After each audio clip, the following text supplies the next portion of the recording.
রাতের বেলা 7 মে এবং 8 মে এই 2 দিনে 202 জনকে আমরা পেয়েছি, যাদেরকে এই বিএসএফ বিভিন্ন কর্নারে পুশিং করেছে এবং এমন জায়গায় যে জায়গায় জনগণ নেই, জনবসতি নেই, সেরকম জায়গায়। এবং আপনারা জানেন যে সীমান্তের প্রত্যেকটি স্পট তো ফিজিক্যালি অকুপাই করে রাখা যায় না, তো যে জায়গাতে কেউ ছিল না এরকম সুযোগ।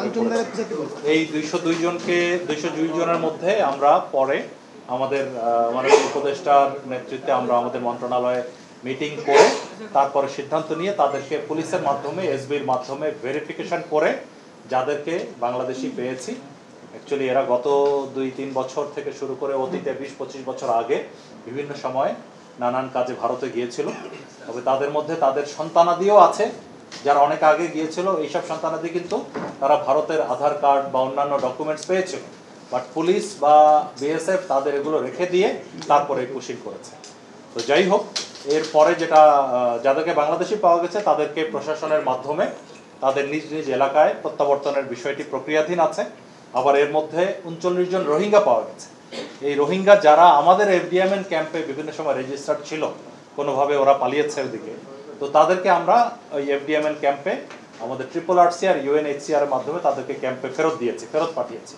তবে এর মধ্যে একটি অ্যালার্মিং বিষয় হলো, যেটা মাননীয় উপদেষ্টা একটু হিন্টস দিয়েছেন, যে এর মধ্যে আমরা কিছু রোহিঙ্গা পাওয়া গেছে যারা ভারতের UNHCR এর রেফিউজি, ওইখানে রেজিস্ট্রেশন করা, আইডি কার্ডও আছে। এটা আমরা এই আমাদের দেশীয় UNHCR এর মাধ্যমে, আমাদের পররাষ্ট্র মন্ত্রণালয়ের মাধ্যমে এই জিনিসটা আমরা সবাইকে জানাতে চাই যে এটি একটি মানবাধিকার লঙ্ঘনের সামিল।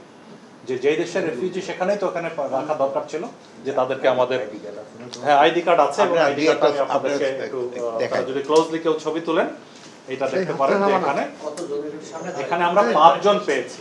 হ্যাঁ, একটা দেখাচ্ছি আমি, এই 5 জনের একটা দেখাচ্ছি এখানে।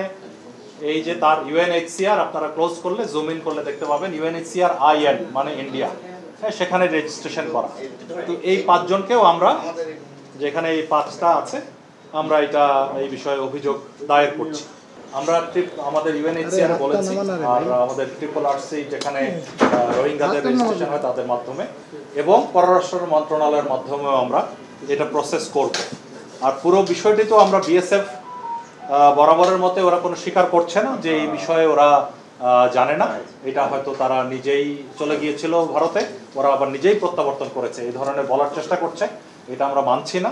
আমরা ফ্ল্যাগ মিটিং করে প্রতিবাদ লিপি দিয়েছি এবং একই সাথে আমরা আমাদের পররাষ্ট্র মন্ত্রণালয়েও করেসপন্ডেন্স করে এই বিষয়ে ভারতীয় পররাষ্ট্র মন্ত্রণালয়ের সাথে যোগাযোগ করার কথা বলছি।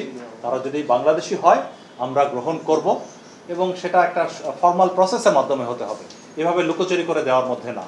আর সেই সাথে আমরা জানতে পেরেছি যে খাগড়াছড়ি এলাকায় মূলত আরও প্রায় 200 থেকে 300 জনের মতো এই ধরনের শরণার্থী ওপারে আছে, যাদেরকে বিএসএফ পুশব্যাক করে দেওয়ার চেষ্টা করছিল।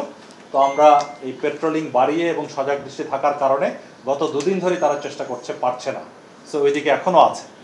আর ইতিমধ্যে আবার ওইদিকে গ্রাউন্ডে না পেরে আপনার সুন্দরবনের এদিক দিয়ে একটি মানে রিমোট একটি চর, মান্দারবাড়িয়া একটি চর আছে, সেখানে ওরা কোনো একটা ভারতীয় কোনো জাহাজের মাধ্যমে এসে আমাদের আরও 78 জনকে ওখানে ফেলে গেছে, যেটা কোস্টগার্ড তাদেরকে উদ্ধার করে, সেটা কোস্টগার্ডের এলাকা উদ্ধার করে তাদেরকে নিজ এলাকায় পাঠানোর বিষয়টি প্রক্রিয়াধীন আছে। তো আমরা সজাগ দৃষ্টি রাখছি, পাশাপাশি আমাদের মন্ত্রণালয় তথা পররাষ্ট্র মন্ত্রণালয়ের মাধ্যমে এটা ভারতের সাথে এই বিষয়ে আমরা প্রতিবাদ জানাচ্ছি।